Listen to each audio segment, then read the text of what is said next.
अहंकारी ब्राह्मण। ये कहानी तमिल लोक कथा ब्रह्मराक्षस और नादस्वरम से प्रेरित है। हरिदास एक बहुत ही ज्ञानी वैद्य थे जो दक्षिण भारत के सुंदर गांव वलपारी में रहते थे। अपने कुशल और प्रभावी उपचार के लिए हरिदास दूर दूर के गांव तक प्रसिद्ध थे। दरवाजा खुला है। कैसे हैं आप? माफ कीजिएगा, मैंने आप लोगों को पहचाना नहीं। जी हम राशिपुरम से आए हैं। हमें आपके मदद की जरूरत है। मदद? कैसी मदद? वैद्य जी, हमने आपके बारे में बहुत सुना है। बीमारियों के इलाज में जो कुशलता आपने हासिल की है, उसके चर्चे बहुत दूर दूर तक हैं। तुम लोग जा सकते हो। अ, वैद्य जी, बात ऐसी है कि दरअसल हम ये कहना चाहते हैं कि आसपास के कई गांवों में दूर दूर तक आपके जैसा कोई कुशल वैद्य नहीं है, और अगर किसी को इलाज की जरूरत होती है तो उसको बहुत लंबा सफर तय करना पड़ता है आपके पास आने के लिए। जी, तो हम ये सोच रहे थे कि अगर आप हमें अपने साथ रखकर इलाज करना सिखा दे तो आपकी बड़ी कृपा होगी हम गांव वालों पर। क्या तुम चाहते हो कि मैं अपने इलाज के तरीके दूसरों को दे दूं? मैं ऐसा कभी नहीं करूंगा। मेरा सारा ज्ञान और कौशल सिर्फ मेरा है, और वैसे भी जिसको जरूरत होगी मेरी, वो मेरे पास आएगा। अब यहां खड़े खड़े देख क्या रहे हो? चले जाओ यहां से। कितना घमंडी है ये वैद्य! हाँ, तुम सही कह रहे हो। हरिदास अपने ही पैरों पर कुल्हाड़ी मारने की तैयारी कर रहा है। इसे तो समझाना ही पड़ेगा। अरे तुकाराम, आओ आओ, बताओ कैसे आना हुआ? अरे हरिदास, ये क्या किया तुमने? कितनी दूर से आए उन दोनों को तुमने खाली हाथ लौटा दिया। ये ठीक नहीं किया तुमने। तुम्हें क्या लगता है, ज्ञान बांटने से उसमें कोई कमी आती है? मुझे तो तुम्हारा आगे का रास्ता मुश्किल नजर आ रहा है। कहना क्या चाहते हो तुम? बैठ जाओ हरिदास, इतना गुस्सा बिल्कुल भी अच्छा नहीं होता। मैं सब समझाता हूं। अच्छा मौका देखकर तुकाराम हरिदास को एक कहानी सुनाते हैं। बहुत समय पहले की बात है। एक गरीब ब्राह्मण था। उसे काशी के यात्रा पर जाने की बहुत इच्छा थी और एक दिन वो काशी यात्रा के लिए निकल पड़ा।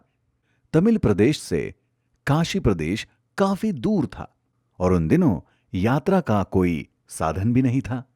इसीलिए वो ब्राह्मण पैदल ही यात्रा पर निकल पड़ा। हे भगवान, इतनी कड़ी धूप में नहीं चला जाता मुझसे। थोड़ी देर इस पेड़ के नीचे आराम कर लेता हूं, फिर आगे बढ़ता हूं। रुको, यहां नहीं। क्या तुमने सुना नहीं? मैंने क्या कहा? यहां नहीं बैठो। अरे, ये किसकी आवाज है? कौन हो तुम? सामने आओ। ऊपर देखो। कौन हो तुम? और इस तरह से मुझे परेशान क्यों कर रहे हो? तुम एक मनीषी ब्राह्मण हो, तो मैं तुम्हें अपनी सारी आप बीती सुनाना चाहता हूं। इस वक्त मैं बहुत परेशानी में हूं, मेरी मदद करो। कैसी आप बीती? मैं संगीत का एक विद्वान ब्राह्मण हूं और अपनी साधना के बल पर मैंने नए नए स्वरों का आविष्कार किया और उन्हें साधा। लेकिन इस संगीत ज्ञान को मैंने समाज से नहीं बांटा और उसका नतीजा ये हुआ कि मुझे ब्रह्म राक्षस की योनि मिल गई, और तब से मैं यहीं इसी पेड़ पर कैद हूं। वो मंदिर देख रहे हो? हाँ, क्यों? उस मंदिर से सुबह शाम नाद स्वर के स्वर आते हैं, और उस नाद स्वरम बजाने वाले को उसका पूरा ज्ञान नहीं है। जब वो गलत तरीके से नाद स्वरम बजाता है तो उसके वो स्वर किसी तीर की तरह मेरे शरीर को भेदते हैं। उसके स्वर को सुन के मुझे बहुत दर्द होता है। बहुत दिनों से मैं इंतजार कर रहा था कि कोई ब्राह्मण आए तो मैं उसकी मदद ले सकूं। मदद? लेकिन मैं तुम्हारी कैसे मदद कर सकता हूं? तुम मुझ पर दया करो और मुझे इस मंदिर से इतना दूर ले चलो कि मेरे कान इस नादस्वरम के स्वरों से मुक्त हो सके और मुझे इस दर्द से छुटकारा मिल सके। मदद तो मैं कर दूंगा, लेकिन इसके बदले में मुझे क्या मिलेगा? हम्म, बदले में मैं तुम्हें धन दिलाने में मदद करूंगा। लेकिन ये होगा कैसे? यहां से दूर एक मैसूर राज्य है। मैं उस राज्य की राजकुमारी के शरीर में प्रवेश कर लूंगा। फिर राजा इलाज के लिए परेशान होगा और तुम इलाज के लिए वहां पहुंच जाना। जैसे ही तुम मेरे सामने आओगे, मैं तुम्हें देखकर राजकुमारी के शरीर को छोड़ दूंगा। इससे राजकुमारी ठीक हो जाएंगी, फिर राजा खुश हो जाएगा और तुम्हें खूब धन देगा। क्या ऐसा सच में हो सकता है? हाँ, बिल्कुल हो सकता है, लेकिन मेरी एक शर्त है। अगर उसके बाद मैं किसी और इंसान के शरीर में प्रवेश करूंगा, तो उसके बारे में पता चलने पर भी तुम मेरे सामने नहीं आओगे। नहीं तो मैं तुम्हारे सर के टुकड़े टुकड़े कर दूंगा। बोलो, मंजूर है? हाँ, मंजूर है। चलो, मैं तुम्हें यहां से कहीं दूर ले चलता हूं।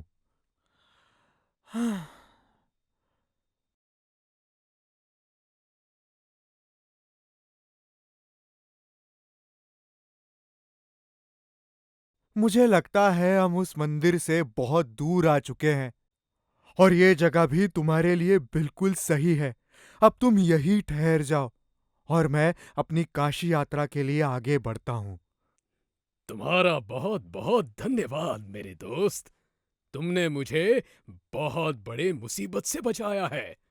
और हाँ, मैं वादा करता हूं कि मैं अपना वादा जरूर निभाऊंगा।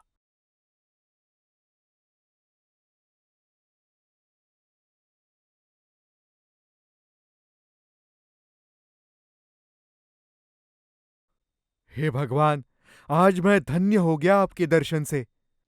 मेरा पूरा जीवन सफल हो गया। कोई तो ढूंढ के लाओ किसी ऐसे ब्राह्मण, वैद्य या ज्ञानी को जो मेरी बेटी को ठीक कर सके।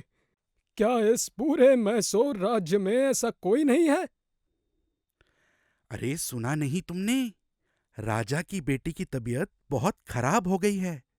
कोई भी राजकुमारी का इलाज नहीं कर पा रहा है। सुना तो ये भी है कि राजकुमारी के शरीर में किसी प्रेत ने प्रवेश कर लिया है। महाराज, मैं आपकी बेटी को ठीक कर सकता हूँ। कौन है आप? ये समय इन सब बातों का नहीं है। आपकी पुत्री कहाँ है?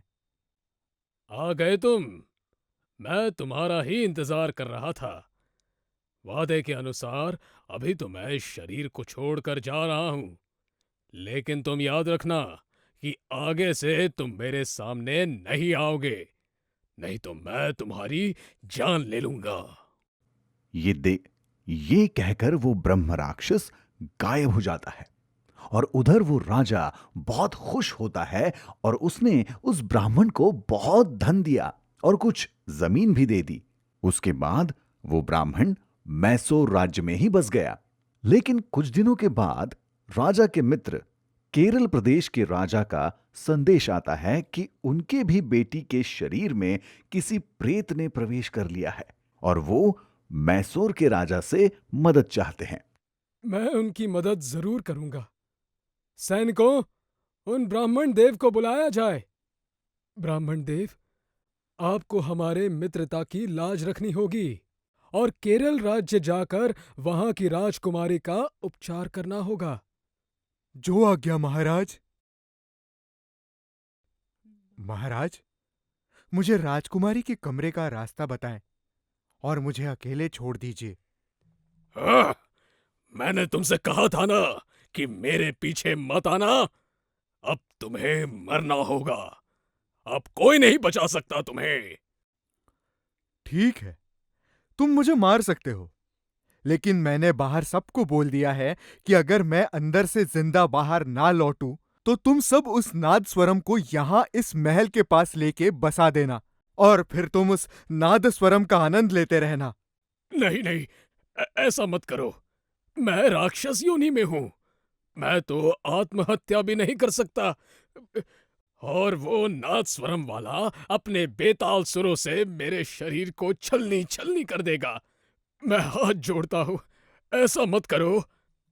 तो इस समय राजकुमारी के शरीर को छोड़कर यहां से चले जाओ, नहीं तो मेरे पास दूसरा कोई चारा नहीं है। ठीक है, मैं जाता हूं। इधर केरल राज्य के राजा भी बहुत खुश हुए और उन्होंने भी उस ब्राह्मण को खूब धन दिया। ब्राह्मण सारे धन को बैलगाड़ियों में भरकर मैसूर लौट जाता है। तो देखा हरिदास, कैसे उस संगीत के विद्वान को उसका ज्ञान ना बांटने से उस ब्राह्मण को राक्षस योनि मिली, और तुम भी उसी मार्ग पर चल रहे हो। तो जरा सोच समझ कर चलो, देखना कहीं तुम्हें भी कोई राक्षस योनि ना मिल जाए।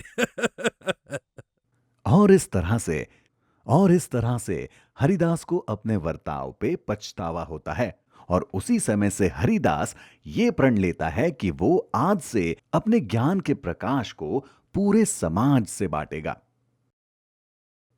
और उधर तुकाराम चैन की सांस लेते हैं।